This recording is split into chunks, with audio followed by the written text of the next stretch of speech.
Hi, welcome to Lord of Anime Recaps. In this video, we will be taking a look at the first 4 episodes of the series, Demon Lord Retry. Before we begin, be sure to subscribe and hit the bell icon to be sure you don't miss the next episodes. It's been over 15 years since our protagonist Akira Oono first started playing his favourite game Infinity, which is a pretty long time to be obsessed over a game. What next? He's a virgin as well? And as the Demon Lord of the Great Empire, he finally decides to shut the game down. With some final words, he bids goodbye to Kunai and goes to sleep. In his dream, Akira could hear a beautiful voice telling him to follow it, and then next thing he knows, he is isekai'd into another world. Our boy Akira opens his blessed eyes and sees that he is lying in the middle of a forest. With a now deep voice, deeper than my mum's, he questions himself over why he is wearing a suit like he is in some gangster movie.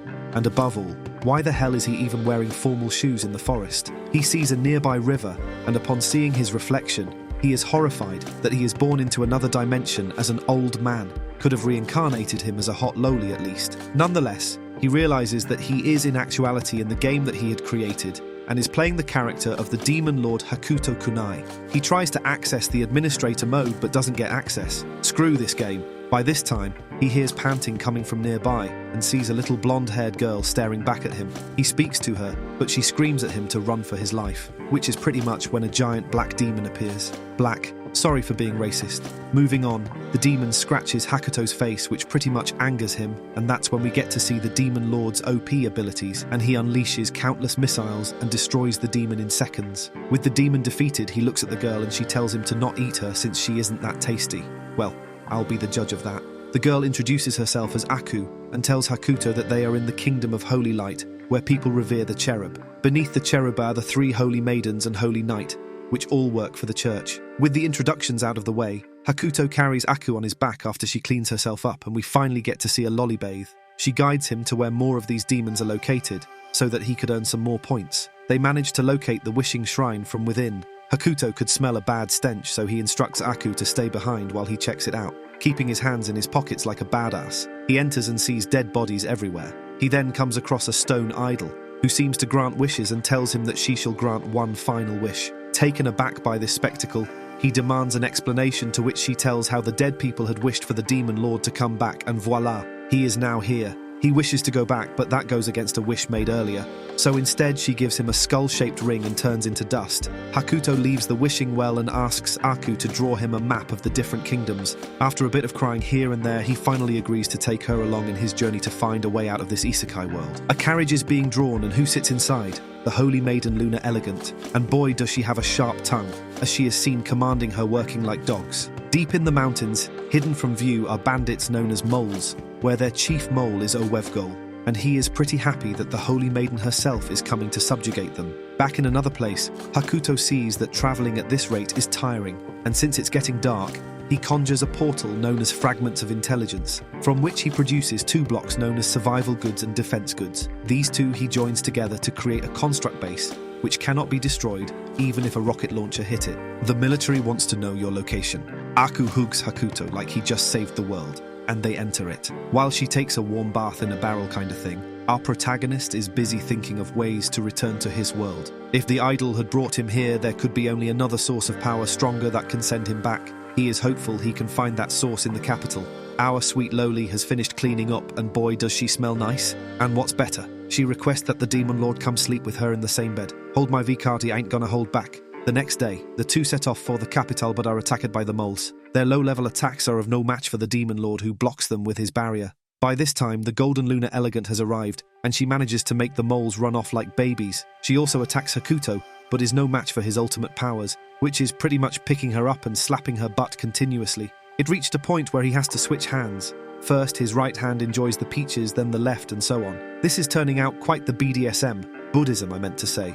The Demon Lord and his accomplice reach the Kingdom of Holy Light, where they buy food to eat and even book a lavish hotel, all paid from the money that he took from the Holy Maiden. After that, they go to a boutique where he produces a large golden coin and has the entire staff on his feet. The staff manages to doll up Aku and makes her look like a bride. This little visit is seriously going place. Hakuto likes the way she looks, but also notices that she has different coloured eyes but doesn't bother to ask why. They then dine in an expensive, lavish restaurant where Aku asks the Demon Lord why he is being so nice. Loli fetish do. But before he could answer, Luna kicks the restaurant door and charges at them to return her money. He offers her a seat, but when she disagrees, he gives her a stern look and is ready to clap her again, but she quickly sits. Finally, good clothes, an expensive dinner, Hakuto and Aku go back to their hotel room to bang or sleep, whichever comes first. But yet again, Luna is outside their room, begging to stay since she has no money. They allow her to stay. Far off in the rugged terrain, a carriage is pulled by horses and an army charges towards the capital with a female lady seated in it. The two girls bath together. What is with this anime and girls bathing every few minutes? They come out, where Hakuto questions Luna about the cherub and is told that they have died after defeating and sealing the demon. But the Kingdom of Holy Light still has Ophan and Seraph, and it is believed that the idol in the forest could be Ophan. But sadly the idol had turned into dust. In the carriage is seated the deranged holy maiden Killer Queen, and she is out for blood the moment she hears her little sister Luna had gone to find the Demon Lord. Underground, in a dark chamber, are a group of demon-believing Satanists who had failed to summon the Demon Lord, or so they think, but they are adamant to kill the holy maidens. Killer Queen reaches the kingdom and shouts at Luna to get out, and she reprimands her for even believing that a Demon Lord exists, to which Luna explains that he does, and he has a fetish of spanking butts. Well, that's one way to give an introduction. The Satanists attack, but the maidens aren't that easily defeated, and as a last resort, they open a black chest, unleashing Hades. Here the maidens can't fight against it, and are close to being killed. Hakuto sees no other option but switches characters, allowing a burst of white light to emerge and change his character into Zero, a man who is unlike any other. He defeats all of the Satanists, even Hades, but the moment Killer Queen's eyes fall on him, she is madly in love and can't help but go all heart eyes when she sees his masculine features. In another place, Yukikaze and Mikan look up bounties to catch and come across the bounty of Hakuto, who they think proclaims to be the Demon Lord. Hakuto gives Luna clothes to change since her current ones are too suspicious. She goes on a whole rant on how he is a pervert and just wants to see her butt, but he leaves the carriage so she can change. In the middle of nowhere, flat-chested Yukikaze and Mommy Milka's Mikan are being chased by a horde of sandwolves. They somehow manage to be in the same place as Hakuto and company. Our OP protagonist sees the spectacle and is in no mood for playing around. He unleashes his first skill of assault, then second of sandblind, and finally, to top it all off like a cherry on a sundae, his third skill of thunderclap, completely erasing the sandwolf's existence. After this, he gets back in the carriage and has Luna nag him about protecting her the same way, then asks him for his opinion of the dress she's wearing. He compliments it like he would any other girl. Way to go, Chad. They stop by for some rest, which is where he summons administrative privileges and summons another person for aid. After carefully choosing the right recruit, he brings in the genius Dr. Akira Oono, who advises him to erect the Nightless City, which houses all the tools and information needed. The Demon Lord knows he has summoned her, but he must be careful of her sinister tricks, since she likes experimenting on young boys. Not that he is any younger, maybe at heart. He orders her to heal Aku's leg, and she does it in a second, allowing her to walk and run. Hakuto uses this opportunity to hold her hand and take her around behind some bushes. Lolly pervert alert. He comes back and thanks Yu for her healing abilities and touches her shoulder in appreciation.